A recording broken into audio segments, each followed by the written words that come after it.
दा आङो लकेशननि बेलायाव बेखौनो फोरमायहरनो सानो जेरैहाय ओरैहाय खोला काजलगावनिफ्राय लानानै एबा सान्तिपुर सामथाइबारिनिफ्राय लानानै नोंथांमोना डाइरेक्ट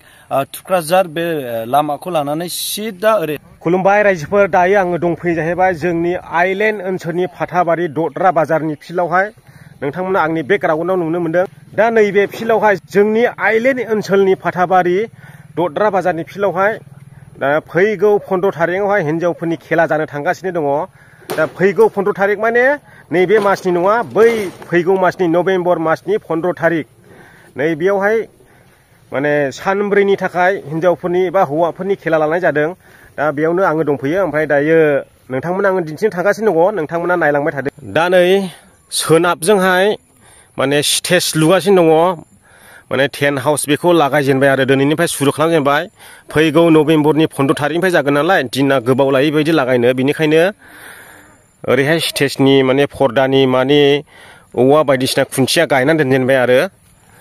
पर्दाखौहाय खेला जाहां जाहांलासो लागायगोन स्टेजखौ बानायजोबग्रोखाबाय नै दानो नायदो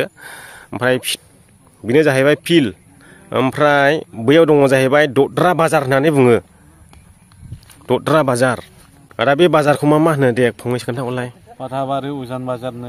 उजां बाजार ओमफ्राय फेमाससिन नामा मा दद्रा बाजार उजां बाजार बै बाजारखौ उजांबो होनना मिथियो ओमफ्राय उजांजों बांद्राय मानसिया मिथिया दद्रा होनना बांसिन मिथियो आरो दद्राजों फेमाससिन बे दखाननि नामा खुलुमबाय गासैनिसिमबो रायजो राजानिसिम दिनै आइलेण्ड हिसाबै दिनै बे सानजारां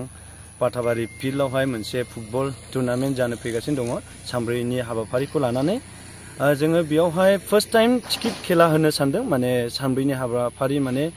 हिन्जावफोरनि सानसे सोगोन 17 थारिखआवहाय नभेम्बर 15 थारिखनिफ्राय लानानै बिनिखायनो गासैबो रायजो राजाखौ जेन फुटबल मोजां मोनग्रा रायजो राजाफ्रा जोंनि बे फाथाबारि जेनाखि सानजारां फिल्डआव फैनानै जेन नायफैयो बेखौनो आङो बे भिडिअनि गेजेरजों मिथिहरनाय जाबाय फार्स्ट टाइमावहाय हौवाफोरनि जागोन ना हिन्जावफोरनि जागोन फार्स्ट टाइमावहाय जोङो हौवाफोरनि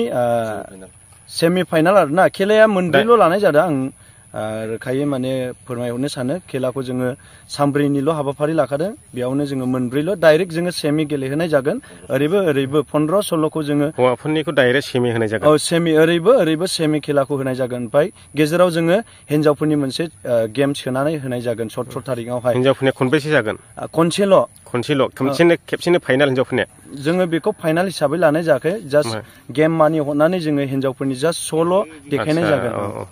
ओमफ्राय हौवाफोरनिया फाइनाल जागोन हौवाफोरनिया फाइनाल जागोन ओमफ्राय प्राइजखौ जोङो लादों जाहैबाय 50 आरो 30 जेननायनि थाखाय 30 देरहानायनि थाखाय 50 जेबो गैदेना फैसाल' बेजों वेट ट्रफि जागोन ट्रफि नभेम्बर 15 थारिखनिफ्राय जोङो अपेनिं खालामसिगोन ओमफ्राय जोङो बेखौहाय टिकेटनि खालामनाय जादों खेलाखौहाय सानब्रैनि हाबाफारि जेनाखि जागोन बेखौ जों सानब्रैखौबो टिकेट लानाय जागोन आरोखि जेनेरेलनि थाखाय 50 खालामदों ओमफ्राय सिआरनि थाखाय जोङो 100 खालामना होनाय जादों लकेसना बहा जायो